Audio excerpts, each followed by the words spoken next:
নতুন ration card আবেদনে সুসংবাদ এবং দুঃসংবাদ। প্রথমে দুঃসংবাদ দেখুন, যদি আপনি নতুন রেশন কার্ড করেছেন, রেশন কার্ড করা 3 থেকে 4 মাস হয়ে গিয়েছে, তবু দেখবেন যে ইকেওয়াইসি করতে বলছে যে রেশন কার্ডটি চালু হবে, কিন্তু ইকেওয়াইসি করার পরেও দেখুন কার্ড চালু হচ্ছে না। দেখুন এখানে লেখা রয়েছে ইকেওয়াইসি ডান, কিন্তু কার্ড ক্যান নট বি চালু।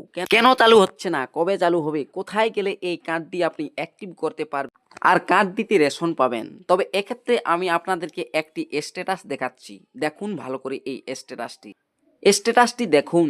মাস্ট অ্যাপ্লিকেশন করা হয়েছিল অনলাইন, আর অ্যাপ্লিকেশনটা কি ছিল না 4 নম্বর ফর্ম, যেটা দিয়ে নতুন রেশন কার্ড অ্যাড করা যায়।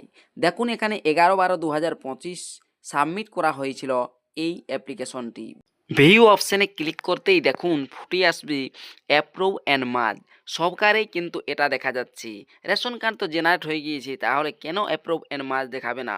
তবে এর ক্ষেত্রে আলাদা আমি সেটাই দেখাচ্ছি। দেখতে পাচ্ছেন 11/12/2025 অ্যাপ্লিকেশন সাবমিটেড রিকমেন্ডেড হয়েছে 11/12/2025, আর অ্যাপ্রুভ হয়েছে 17/12/2025। খুবই কম সময়ের মধ্যে, এই খুবই কম সময়ের মধ্যে সবারই কিন্তু হয়ে গিয়েছে রেশন কার্ড।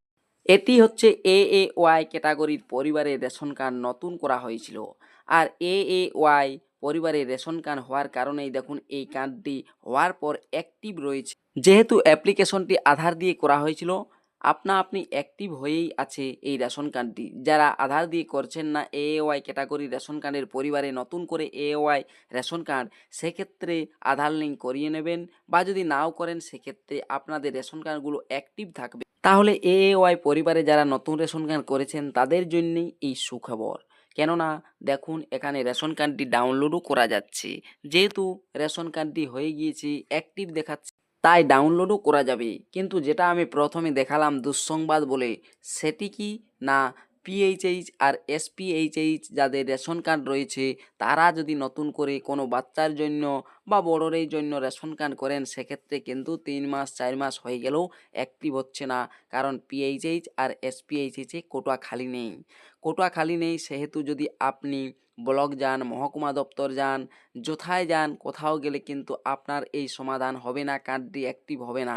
যখন এই কোটা খালি হবে আপনি কার্ডটি অ্যাক্টিভ হয়ে যাবে। এওয়াই পরিবারের রেশন কার্ডটি দেখুন ডাউনলোডও করা যাচ্ছে। এখান থেকে ওটিপি দিয়ে, ওটিপি দেওয়ার পর দেখুন এই যে কনফার্ম অপশান রয়েছে, কনফার্ম অপশানে ক্লিক করার পর দেখবেন চলে আসবে ইয়েস। এখানে ইয়েস অপশানটি ক্লিক করার পর দেখুন এই যে নামটি রয়েছে, এটা নতুন করে রেশন কার্ড করা হয়েছিল, নিচে যেটি রয়েছে ডাউনলোড ইআরসি ক্লিক করতেই কার্ডটি ডাউনলোড হয়ে গেল। যেহেতু এএওয়াই ক্যাটাগরি রেশন কার্ড এখন কোটা খালি আছে, তাই এএওয়াই ক্যাটাগরি রেশন কার্ড যারা আবেদন করছেন তাদের তাড়াতাড়ি জেনারেট হচ্ছে। তবে পিএইচএইচ এসপিএইচএইচ এর ক্ষেত্রে এখন কোটা খালি নেই। তবে এক্ষেত্রে বলে রাখি, নতুন বছরের আর দেরি নেই, নতুন বছরেই হয়তো এই আপনাদের কার্ডগুলো অ্যাক্টিভ হয়ে যাবে। ভিডিওটি দেখার জন্য ধন্যবাদ।